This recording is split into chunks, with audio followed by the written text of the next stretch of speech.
I'm Carol Axtell, and while studying the 1920s, the most interesting question that I found is if Prohibition was successful and why or why not. Prohibition was the outlawing of the production, transportation, importation, and sale of alcoholic beverages in the United States. This was in order to decrease the amount of alcohol-related deaths, reduce crime rates, solve social problems, reduce tax burdens of prisons, and improve the health of American citizens. However, it was not illegal to drink alcohol. This was enforced from 1920 to 1933. The intentions of Prohibition were good, but the actual results have contradicting outcomes. This is why the time period in which Prohibition was enforced was so short. It just didn't work out the way many wanted it to. Prohibition caused opposite effects as to what the goal was. In many cases, drinking increased, especially of hard alcohols, and crime rates increased, flooding prisons with criminals detained because of Prohibition laws.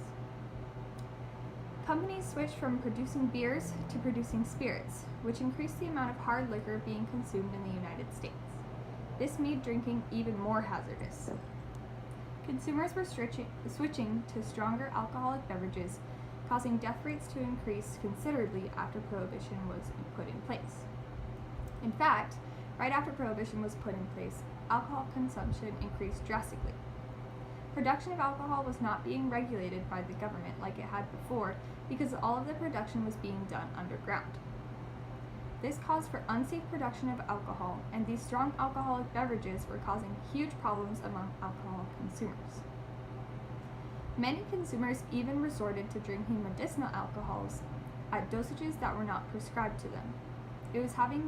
Prohibition was having the exact opposite effects on the country as it was supposed to. Two things that Prohibition did succeed in were raising the price of alcohol and decreasing the production of alcohol. Accomplishing these couple of things might have added to the reasons as to why Prohibition stuck around for over 10 years. Prohibition actually made alcohol more appealing to some social groups, especially young people. Young adults and teenagers are naturally attracted to what they can't have. Hence, underage drinking and smoking that goes on in many colleges and high schools. Outlawing the production and sale of alcohol made it that much more appealing to youth. This caused for many young students to increase their alcohol consumption and face the consequences. Alcohol-related death rates spiked during this time. Supporters and enforcers of Prohibition were unable to control the locations of drinking establishments. Too many locations were going against Prohibition laws, and cracking down on every single one of them was just unrealistic. However, crime rates skyrocketed as many people were caught producing and selling alcohol. This caused prisons to fill up with people being incarcerated due to Prohibition laws. Ironically, one of the goals of Prohibition was to reduce the amount of tax money spent on prisons. Prohibition had the exact opposite effect. Prisons were being flooded with inmates, and many local governments had to shovel out money to prisons for them to be able to take care of their inmates. This was tax money that could have been spent on other things like education and many more productive possibilities. Enforcing Prohibition, many expected people to shift their spending away from alcohol and onto other goods. This would have improved the United States economy. However, this didn't happen. People either spent more on alcohol because it was now more expensive because of how hard it was to get, or they just simply didn't spend that extra money. This was another surprise effect of Prohibition. To enforce Prohibition laws, police forces needed to be stronger. In order to keep up with the amount of crime against Prohibition, police officers were hired to keep up with the crime traffic. This meant pouring more tax money into the problems caused by Prohibition.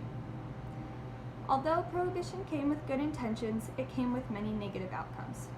Overall, it can be said that Prohibition was not very successful in what it wished to accomplish. In most cases, it exacerbated problems related to alcohol consumption. However, it was able to bring to light many of the negatives of alcohol consumption, which can be looked back at even today. Some things were successful, like raising the price of alcohol and reducing production amounts. However, the negatives ultimately outweighed the positives, as crime rates, death rates, and spending of tax money increased when Prohibition was enforced. These are all valuable lessons from the United States history that present-day politics and government can refer back to. Thank you for listening.